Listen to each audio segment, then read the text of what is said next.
Welcome to the Word on the Street podcast, where we get high and report the latest UFC rumors and fight predictions. Using the power of marijuana and my fighter's mind, we went a perfect 4-4 in the UFC 150 predictions on the last episode. And you should have seen the size of the fucking envelope I picked up the next day from my bookie. I was able to buy my DeLorean, get it back out of repo, and I donated the rest of the cash to help rebuild the church that Mayhem Miller fucked up. Anyway, let's cut the crap and get straight to the UFC rumor rundown, because I've got the straight dope on some outlandish shit going on up in this bitch, and it's all about Jon Jones versus Chael Sonnen versus Forrest Griffin, with some Dan Henderson shit thrown in. So let's hit it, Uncle Joey Karate.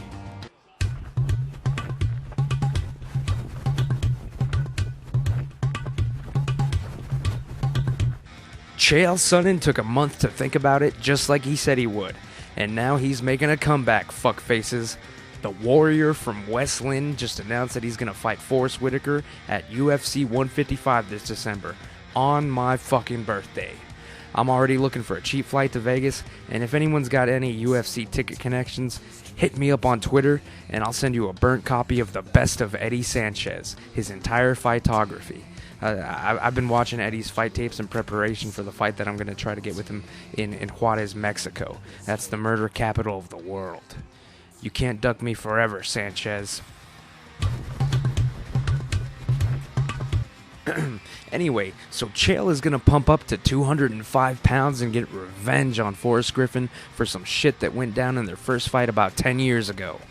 Sonnen had a fucking fever of 107 degrees that day, and he took the fight on 20 minutes notice. So Forrest Whitaker pulled off a triangle and won that time, but don't worry, Forrest left his jiu-jitsu back there in 2003, and he hasn't submitted anybody with it ever since.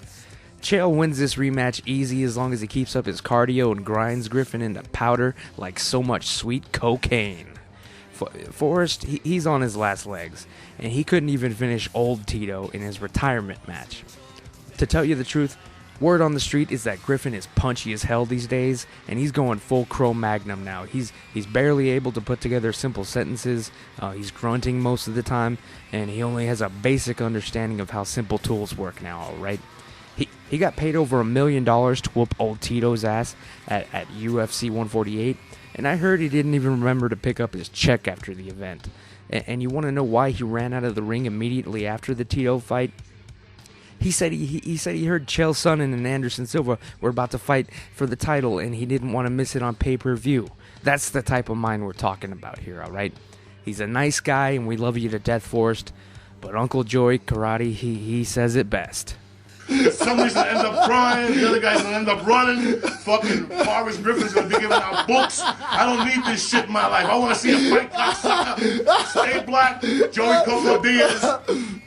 And after Chael Sonnen gets revenge on Griffin, he's already got his eyes set on taking the light heavyweight championship belt away from Jon Jones and derailing the young star's dreams, much like the light pole derailed his $500,000 Bentley.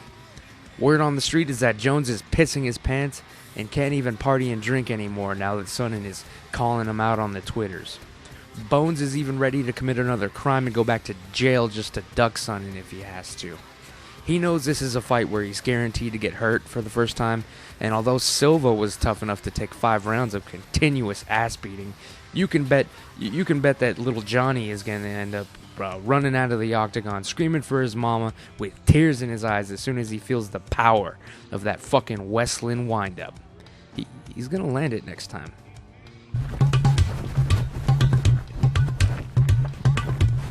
And I know what all you dreamers are saying. You're saying, wait a minute, bro, what if Dan Henderson knocks Jon Jones out? And come on, gentlemen, I already broke this down for you. Dan Henderson is too old and ancient to pull off that miracle, okay? I love the guy to death, but Jesus Christ.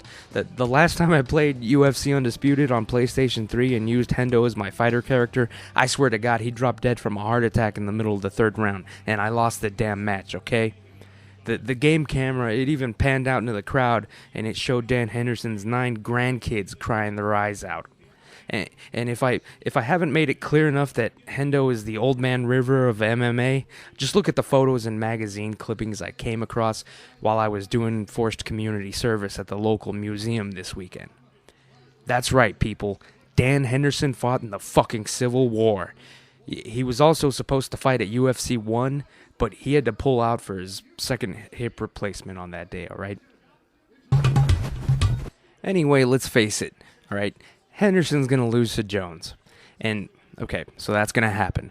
And now that he's a light heavyweight, it's almost guaranteed that the UFC is going to throw Chael Sonnen and Jon Jones in the cage together. So I smoked several joints and figured out how the whole scenario is going to play out. You ready? Chael Sonnen and Dan Henderson are best friends. In fact, Hendo is like a father figure to the American gangster, alright? It's like how Rocky Balboa is friends with Apollo Creed, except here comes Jon Jones, the Ivan Drago of MMA, talking all this jive about how he's got the juice and the belt, the cars and the clothes and the hose. And Dan Henderson, he was just retired and swimming around in his pool with the dogs throwing the ball around when he saw all the hype about Jones on TV, alright? And so Henderson, he decided to come out of pseudo-retirement and fight the guy. Except when the fight with Jones happens next week, Jones is going to somehow end up killing Hendo in the octagon, and Chael's gonna be there in the corner, like, throwing the towel, no! And then there's gonna be a whole moment of reckoning when he looks up at Jones with hatred in his eyes while he's holding Dan Henderson's lifeless, geriatric body. And then after the funeral, it's gonna be revengeance time, bitches. Chael's gonna grow a beard, and he's gonna start training in Jon Jones's homeland, whichever ghetto that is. And when the fight goes down in 2013, he's gonna beat Bones into a coma, and he's gonna win the black people over to his side, and then Chael's gonna make a crazy-ass victory speech that ends racism all over the goddamn world. I can't fucking wait. Alright guys, my high is wearing off, and I've got to beam back up before training some more. Just follow the Ant Jimmy Show on Twitter, or subscribe on YouTube to know when the next episode comes out. And thanks again for making the Word on the Street podcast the #1 UFC rumored podcast in the goddamn world. Fuck it, I'm out.